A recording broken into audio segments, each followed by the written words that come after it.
제가 설교할 때 수요일에는 사무엘상 말씀을 살펴보고 있습니다. 이 사무엘상의 배경은 사사시대 말기라고 할 수 있습니다. 이 사사시대 말기의 특징은 각기 소견에 오른 대로 각자가 행했던 것이 바로 사사시대였습니다.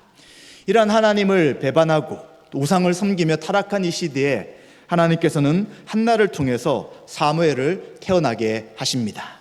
그냥 한 가정에 한 아이를 태어난 것이 아니라 하나님의 구원의 뜻을 이루기 위하여 하나님이 한 아이를 태어나게 하신 것입니다. 사무엘은 태어날 때부터 하나님 앞에 나신 이름으로 바쳐졌습니다. 하나님 앞에 드러진 존재였습니다. 하나님께서는 타락한 시대, 또 하나님을 떠나 있는 시대, 우상이 관영한 시대에도 하나님의 구원의 일들을 이루어 나가십니다. 그 일을 위해서 하나님은 사람을 세우시고 하나님의 택한 사람을 통해 하나님 일들을 이루어 가시는 것이죠. 아론의 후손이라고 할 수 있는 엘리, 그는 제사장이었습니다. 그는 제사장임에도 불구하고 하나님과 깊은 교제 가운데 있지 못하였습니다. 비둔하고 굉장히 뚱뚱했었고, 그리고 눈이 어둡고, 눈이 어둘 뿐만 아니라 영적으로 어두운 자였습니다. 그리고 그는 아들들의 악행을 막지 못하고 그냥 아들들의 악행을 그대로 내버려 둠을 통해 하나님의 진노가 계속해서 쌓여가고 있었습니다. 이런 시대에 하나님께서는 자신의 공의대로 버릴 자들, 그리고 폐할 자들을 폐하십니다. 그러나 또 그 반면 구원하며 세우신 자들은 또 하나님이 세우십니다. 따라서 오늘은 버리심과 세우심이란 제목을 통해서 다시 우리가 하나님 앞에 말씀을 통하여 믿음으로 또 은혜로 하나님 앞에 나아가는 귀한 시간 되시기를 소망합니다. 먼저 22절과 36절에 보시면 버림받은 자를 성경에서는 엘리의 집으로 표현하고 있습니다. 바로 누가 버림받았느냐? 제사장 가문이었던 엘리의 집 전체가 버림받게 됩니다. 첫 번째 이유는 아들들의 나쁜 행실 때문이었다고 2장 12절부터 17절에 이야기합니다. 백성들이 제사를 드리기 위해 제사장에게 옵니다. 그리고 또 성전에서 제사를 드립니다. 고기를 삶을 때 새 살이 있는 갈고기를 가지고 걸려 나오는 모든 것을 자기 것으로 취합니다. 제사장은 자신이 먹을 부위가 따로 있습니다. 그럼에도 불구하고 하나님 말씀을 마음대로 행하는 것이죠. 또 그들은 제물의 기름을 태우기 전에 이들은 날 것을 원한다라고 이야기합니다. 먼저 기름을 하나님 앞에 태워드려야 하는데 그것도 하기 전에 날 고기를 내가 먹겠다라고 하며 그것을 빼앗아 갔습니다. 그래서 2장 17절에 보시면 이 소년들의 죄가 여호와 앞에 심히 크면 그들이 여호와의 제사를 멸시함이었더라 라고 말씀하고 있습니다. 이 죄가 너무 커버렸습니다. 사람들의 경고와 아버지의 경고도 무시하고 또 하나님의 살아계심도 인정하지 않으며 악을 계속해서 행하기에 하나님께서는 자신의 제사를 자신에게 드리는 제사를 멸시하는 이들을 하나님이 더 이상 그냥 두고 볼 수 없게 되는 것입니다. 그래서 22절과 25절에 보시면 이 엘리 제사장이 더 이상 이 아들들을 감독하지를 못하고 있는 것을 봅니다. 22절에 엘리는 매우 늙었다라고 이야기합니다. 그런데 늙었을 뿐만 아니라 아이들의 악한 일에 대해 그들도 제사장 역할도 감당하는데 그 악을 행하는 것을 제지하지 못하고 있습니다. 그들은 온 이스라엘에 행한 일과 그리고 해망문에서 심지어는 수종드는 여인들과 동침했다, 이런 소식까지도 듣게 되었습니다. 그래서 그 엘리는 아들들을 책망합니다. 너희의 악행을 이 모든 백성들에게 듣는다라고 말합니다. 그래서 내 아들들아, 그렇게 하지 마라. 소문이 좋지 않고 또 이것은 여호와 백성으로 범죄하게 하는 것이다 라고 하면서 아들들을 책망합니다. 그리고는 또 경고하죠. 사람에게 지은 죄와 하나님께 지은 죄가 차이가 있다는 것을 이야기합니다. 사람에게 죄를 지으면 하나님이 판결하죠.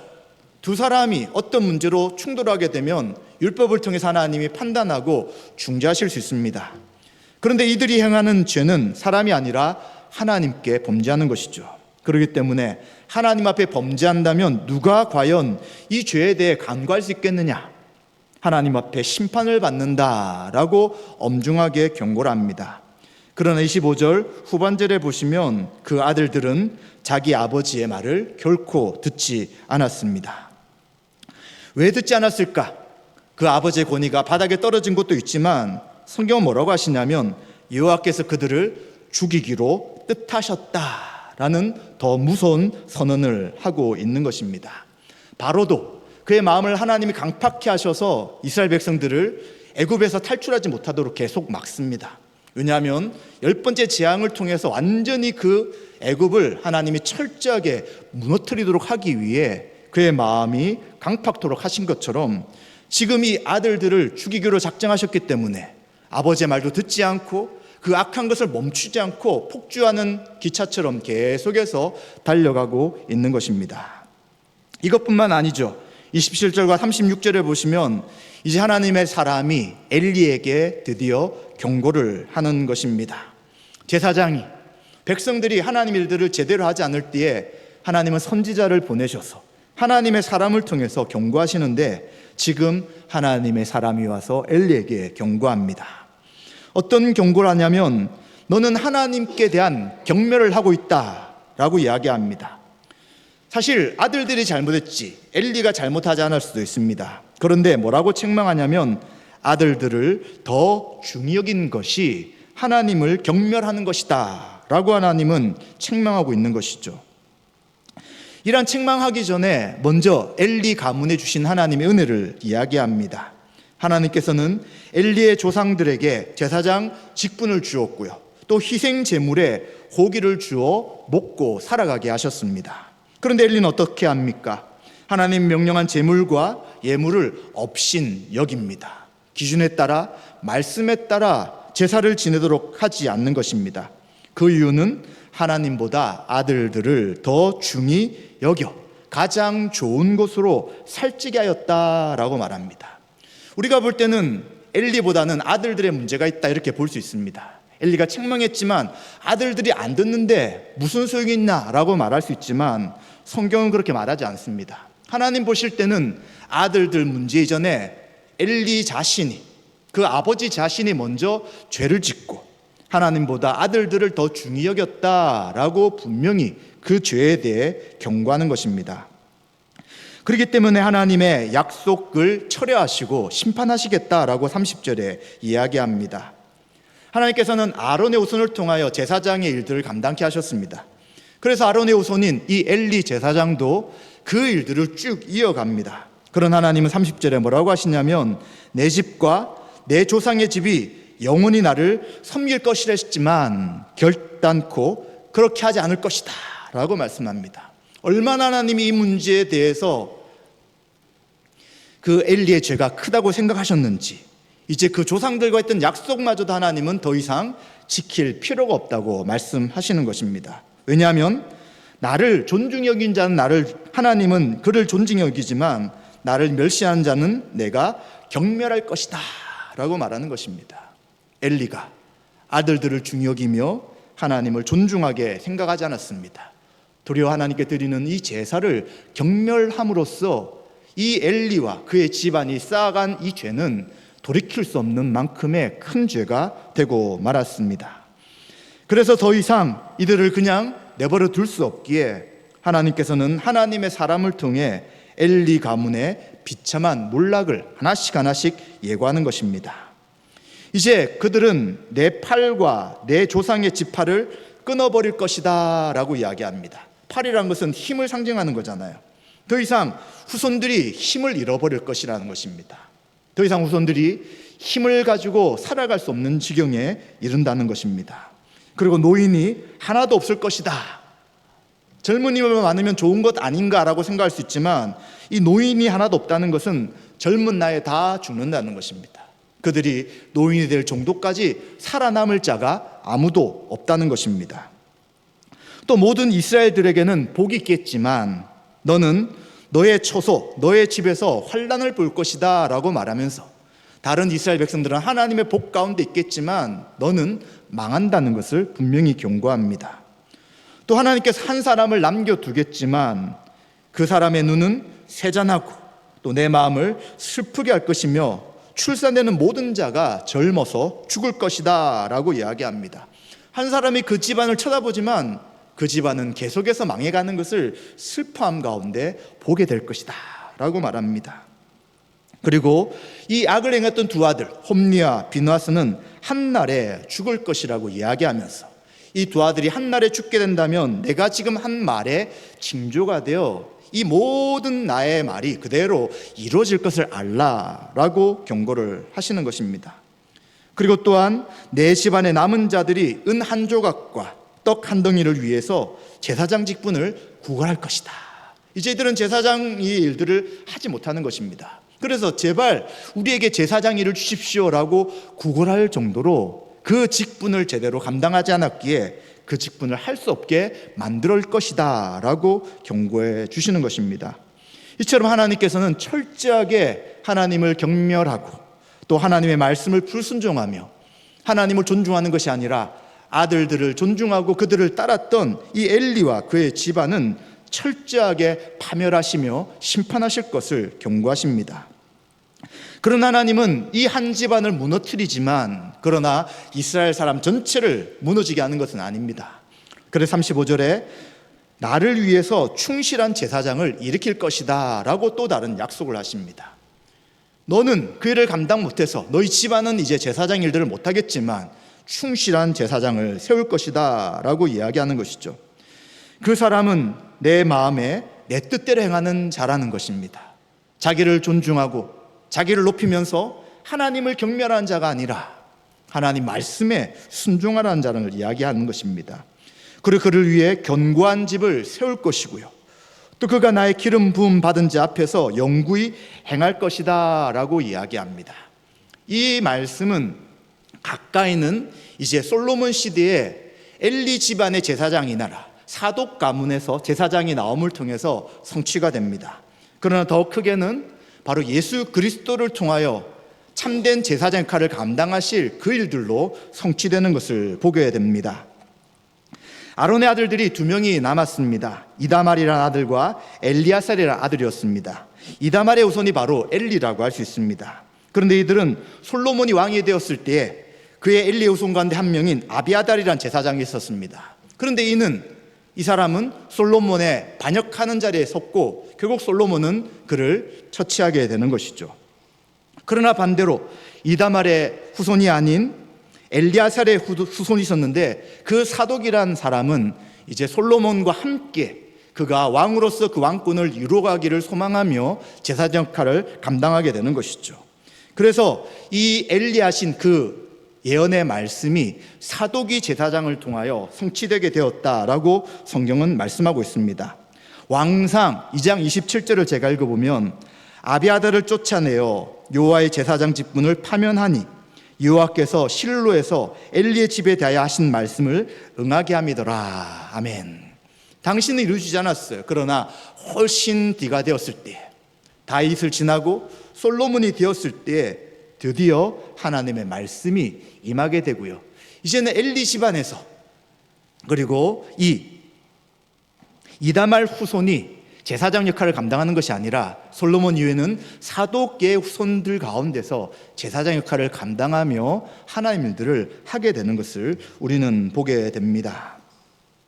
이처럼 우리는 하나님 앞에 중요한 직분을 받았음에도 불구하고 또 하나님께서 하나님을 섬기도록 역할을 감당했음에도 불구하고 그 일들을 제대로 하지 않고 악을 행하는 자에 대해 하나님은 공의로 판단하시며 공의로 그 일들에 대해서 살피시게 되는 것이죠.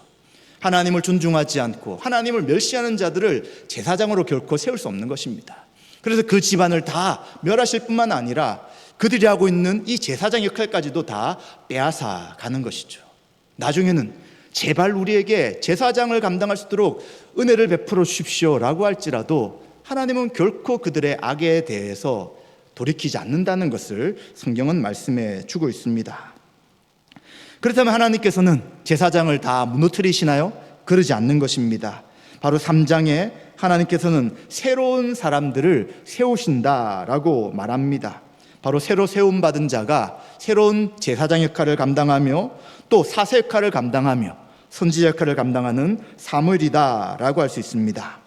사무엘이 이제 역할을 감당할 때 시대 상황을 보게 되면 1절에 사무엘이 엘리 앞에서 여호와를 섬길 때입니다. 그런데 이때는 여호와의 말씀이 희귀한 때라고 이야기합니다. 희귀하다는 것, 또 이상이 흔히 보이지 않는다는 것은 하나님이 직접 말씀하지 않았다는 것입니다. 왜 그랬을까요? 하나님이 살아계시지 않아서가 아니라 하나님 말씀을 듣는 자, 하나님 말씀을 따르겠다는 자, 하나님을 예배하며 사모하는 자가 없었기 때문에 하나님은 더 이상 사람들에게 하나님의 뜻을 드러내지 않았다는 것입니다. 그리고 또한 2절에는 엘리의 눈이 3장 2절에 보시면 점점점 어두워가서 잘 보지 못하였다라고 이야기합니다. 눈만 어두운 것이 아니죠. 하나님의 말씀을 들을 수 있는 영적인 눈도 이 사람은 닫혀져 있었습니다. 그런데 희망을 주는 말씀은 하나님의 등불은 아직까지 꺼지지 않았다는 것이죠. 매일 등불을 켜놔야 하는데, 등불을 끌 수 없는데 하나님께서 등불을 켜놓게 하셨다는 것은 여전히 하나님이 이스라엘 백성을 빛 가운데로 인도하시고 빛이 되셔서 그들과 함께 하신다는 것입니다. 하나님을 따르는 자가 없을지라도, 하나님의 뜻대로 순종하는 자가 극히 드물지라도 하나님은 하나님 백성들을 내버려 두거나 포기하지 않으시고 하나님의 뜻을 이루어 가신다는 것을 우리는 보게 됩니다. 그래서 이러한 상황 속에 4절 9절을 보시면 드디어 하나님께서 엘리에게 말씀하지 않던 하나님이 사무엘을 부르시게 됩니다. 사무엘은 여호와 하나님이 누구신지를 잘 몰랐습니다. 또 그 음성을 들은 적이 없었습니다. 그래서 첫 번째 사무엘아 라고 부를 때 그는 엘리 제사장이 자신을 부른다 생각했습니다. 그래서 내가 여기 있습니다 라고 달려갔더니 엘리는 내가 부른 것이 아니다, 돌아가서 잠자리에 누워라 라고 이야기하니 다시 누웠습니다. 그런데 또 두 번째 여호와의 목소리가 들립니다. 사무엘이 또 일어납니다. 엘리에게 갔지만 마찬가지로 내가 너를 부른 것이 아니다 라고 이야기합니다. 그리고 또 세 번째 여호와의 음성이 들립니다. 또 그는 엘리가 가서 내가 여기 있습니다 라고 말합니다. 그랬더니 이제 엘리가 그 눈이 침침하고 우둔한 그가 이렇게 계속 내가 말하지 않는데 사무엘에게 말한 존재는 바로 하나님이 지금 말씀하시는 것이다 라는 것들을 알고 사무엘에게 알려줍니다. 다시 너 이름이 불려진다면 여호와여 말씀하옵소서, 주의 종이 듣겠나이다 라고 이야기하도록 알려주게 됩니다. 그리고 사무엘은 자기 처소에 눕게 되었습니다. 드디어 다시 하나님께서 사무엘을 부르십니다. 사무엘아, 사무엘아 라고 부르니 이제 그가 엘리 제사장에게 들었던 이야기처럼 말씀하옵소서, 주의 종이 듣겠습니다 라고 이야기합니다. 하나님께서 지금 말씀하시고자 합니다. 하나님의 사람에게 엘리 집안에게 말했지만 이제 하나님은 사무엘을 통해서 하나님 뜻을 다시 한 번 더 알려주십니다. 11절과 14절에 보시면 앞에 하나님의 사람이 했던 말씀과 비슷한 말씀을 합니다. 엘리 집을 영원토록 심판할 것이다 라고 말씀합니다. 자기 아들들이 저주를 자청하되 금하지 않았다. 하나님의 사람이 말한 것과 똑같은 것입니다. 경곤하고 책망은 했지만 금하지 않은 것에 대해 하나님은 그것이 큰 죄라고 이야기하는 것이죠. 따라서 엘리의 집에 대해 하나님이 맹세하십니다. 엘리의 집의 죄악은 제물로나 예물로나 제사를 말하는 것이죠. 제사를 통해서도 영원히 속죄함을 받지 못할 것이다 라고 이야기합니다. 이러한 말씀이 있은 이후에 엘리 제사장은 하나님이 무슨 말씀을 하셨는가가 굉장히 궁금하였습니다. 그래서 하나님이 하신 그 말씀을 나에게 하나도 숨기지 말고 다 이야기하라 라고 이야기합니다. 이제 그 집안이 망한다는 이야기를 사무엘이 엘리 제사장에게 말하기가 쉽지는 않았습니다. 그런데 숨기지 말라고 하기에 여호와께서 이렇게 말씀하셨습니다 라는 것들을 다 이야기하게 됩니다. 그때 엘리는 여호와의 신이 선하신 대로 행하실 것이다 라고 대답합니다. 그런데 이것은 선하다는 뜻보다는 하나님의 계획과 뜻대로 하나님이 행하실 것을 이야기합니다. 하나님은 공의롭기에 그 공의를 행하지 않는 엘리와 그의 아들들과 그 집안을 멸망하시겠다는 그 계획을 하나님은 반드시 실행하실 것이다 라는 것에 대해 그가 받아들일 수밖에 없는 상황이라는 것을 볼 수 있습니다. 이처럼 하나님의 말씀이 희귀했던 시간들이지만 하나님이 말씀하지 않는 때가 아니었습니다. 하나님이 말씀하려고 하지만 그 말씀을 들을 준비가 되어 있지 않는 것이죠. 그래서 하나님이 안 계신 것처럼 생각하고 하나님 말씀은 우리에게 아무런 역사함이 없다고 생각했던 시대입니다. 그러나 하나님은 하나님의 말씀을 들을 준비가 되어 있는 사무엘을 통해서 하나님의 뜻을 알려주시고 이제 사무엘에게 하나님이 누구신지를 나타내 보여주신 것을 우리는 보게 됩니다. 마찬가지입니다. 지금도 굉장히 어려운 시대입니다. 교회적으로도 또 한국 사회나 전 세계적으로도 살아계신 하나님을 믿는 자들보다는 그렇지 않는 자들이 훨씬 많이 있고요. 그리고 나라가 부자가 되는 나라일수록 물질적인 것들 그리고 행복한 삶, 평안하게 사는 것을 추구하면서 영적인 세계나 성경에서 말씀하시는 하나님을 믿는 그 온전한 믿음을 찾아보기가 굉장히 어려워진 시대입니다. 우리만 해도 마찬가지일 것입니다. 처음에 우리가 신앙생활했던 70년대, 60년대, 또 80년대 이럴 때 우리의 열심과 지금의 우리의 열심은 사실 비교할 수 없을 정도로 나약해졌던 것을 우리는 생각해 볼 수 있습니다. 하나님이 안 계셔서 그럴까요? 하나님의 말씀이 능력이 없어서 그럴까요? 그렇지 않습니다. 하나님 여전히 지금도 말씀하시고 이 66권에 기록된 말씀은 여전히 성령님을 통해 우리에게 하나님 뜻을 증가하십니다. 누가 문제입니까? 우리가 하나님 말씀을 듣지 않는 것입니다. 듣더라도 그냥 흘러버리는 것이고요. 듣더라도 그냥 내가 원하는 대로 말씀을 왜곡시켜서 원하는 대로 살려고 하는 그 악함 때문에 하나님의 말씀이 역사하지 않는 것처럼 보이는 시대라는 것입니다. 이것은 목회자도 마찬가지고요. 성도들도 다 마찬가지일 수 있습니다. 목회자들 하나님의 말씀을 그대로 전하지 않으며 인간의 이야기를 섞어서 전할 수 있는 것이고요. 성도들은 하나님을 바르게 섬기지 않고 자기에게 유리한 이야기만 들으며 하나님 말씀 앞에 서 있지 않으려는 모습이 동일하게 나타난다는 것입니다. 그렇기 때문에 그러한 삶을 살아간다면 하나님이 안 계시고 하나님 말씀의 능력이 없는 것이 아니라 하나님의 그 말씀을 바르게 대하지 않는 우리의 모습으로 인한 그 하나님의 뜻의 왜곡이 있을 수밖에 없다는 것을 우리는 기억해야 합니다. 만약 우리가 하나님 말씀대로 살고 있다면 또 우리가 하나님의 뜻대로 순종하고 있다면 교회는 어떻게 될까요? 서로 사랑하는 것이 너무 당연한 것이죠. 용납하고 화합하고 하나 되고 서로 기뻐하고 격려하고 세우는 일들이 계속해서 나타날 것입니다. 그리고 그러한 사랑의 공동체에 당연히 하나님이 믿지 않는 자들을 불러주시고 구원받은 자의 날마다 넘칠 것입니다. 그런데 그렇지 않다면 뭐가 문제이겠습니까? 하나님이 안 계시다고요? 말씀이 틀렸다고요?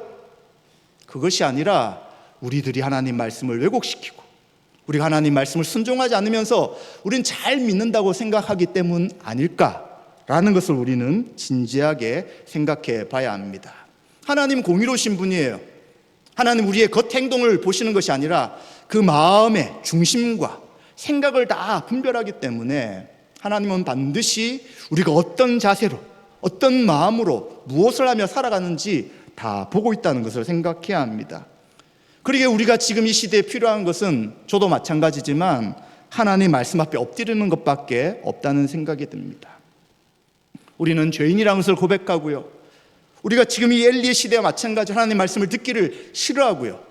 그 말씀대로 순종하지 않으려는 그 악함에 대해 우리가 회개하는 것이 지금 우리가 하나님의 은혜를 구하는 그런 진지한 자세라고 생각되는 것입니다. 저를 비롯한 모든 사람들이 다시 한 번 더 우리가 과연 하나님 말씀 앞에 바르게 서 있는지 그 말씀대로 교회를 세워가고 있는지 하나님의 뜻에 따라 순종하는지를 우리는 다시 한 번 더 돌아봐야 되는 것입니다. 그래서 하나님께서는 이러한 하나님이 세울 자는 사무엘이지만 하나님이 피하실 자는 엘리와 그의 집안임을 결정하시고 이제 그 일들을 이루어 나가시는 것이죠. 그 결과 어떻게 됩니까? 19절과 21절에 보시면 사무엘이 점점점 자라는데 하나님이 그와 함께 하십니다. 그가 한 말이 하나도 땅에 떨어지지 않았다라고 이야기합니다. 비둔하고 하나님 말씀을 듣지도 않는 엘리 제사장에게는 하나님이 함께 할 수 없었으나 하나님의 말씀에 순종하며 하나님의 택한 사무엘에게 대해서는 그가 했던 말들이 하나도 땅에 떨어지지 않을 정도로 그는 자기의 말을 하는 것이 아니라 하나님 말씀을 전하기에 그러한 일이 일어났다라고 이야기합니다.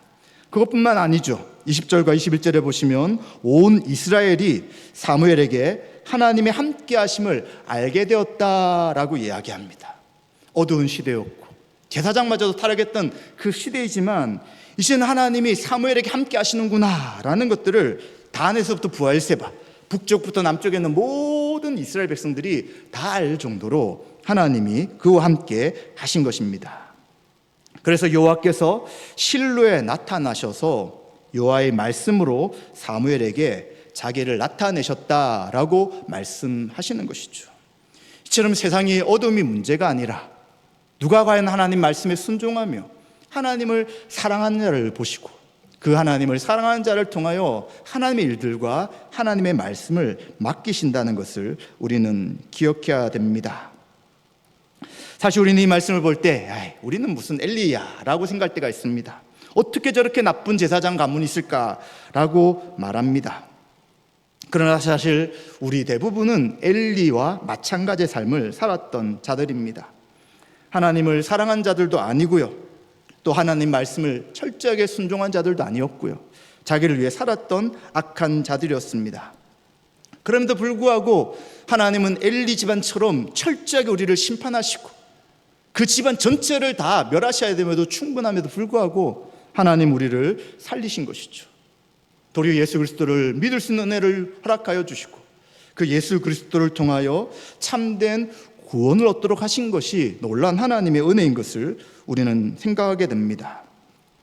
하나님은 사독 가문을 통하여 그 하나님의 기름 부은 바 옆에서 섬긴다고 말씀하신 것처럼 다윗과 그리고 그 뒤에 솔로몬, 그리고 솔로몬 뒤에 그 유다 가문 가운데 오실 예수 그리스도를 위해 준비하는 자로서 역할을 감당케 하시고 또 참된 대제사장으로서 예수 그리스도가 우리 죄를 위하여 십자가에 죽으실 뿐만 아니라 모든 죄를 감당케 하신 것을 우리는 생각해 보게 됩니다.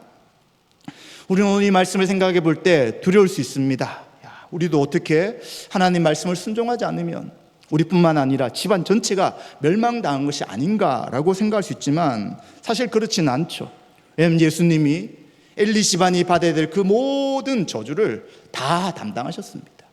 우리가 그 저주를 받아 다 죽고 집안 전체가 다 멸절해야 함에도 불구하고 하나님 우리를 살리시며 도리어 예수님이 이 모든 진노를 담당하셨습니다.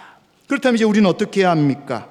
구원받은 우리 성도들, 그리스도를 믿는 믿음으로 구원받은 성도들은 또다시 구원받은 다음에 자기를 위해서 또 엘리 제사장처럼 나의 무엇인가를 위해 살아가는 존재가 아니라 마음과 뜻과 힘과 정성을 다하여 하나님을 사랑하며 섬기는 것이 바로 우리 성도들의 삶일 것입니다. 나를 중심으로 생각하는 이기심을 버려야 되는 것이고요, 교회를 생각하지 않고 개인을 생각하는 것들을 포기해야 되는 것이고요, 자꾸 남을 정죄하고 비판하는 그 비판의식을 버려야 되는 것이고요, 약한 자들, 힘든 자들, 어려운 자들의 친구가 되고 그들을 위해 섬기며 믿음의 삶을 살아가는 것이 구원받은 우리 성도들의 삶인 것을 생각해야 합니다. 이러한 은혜가 저와 우리 여러분들과 함께 하시기를 주님의 이름으로 축원드립니다.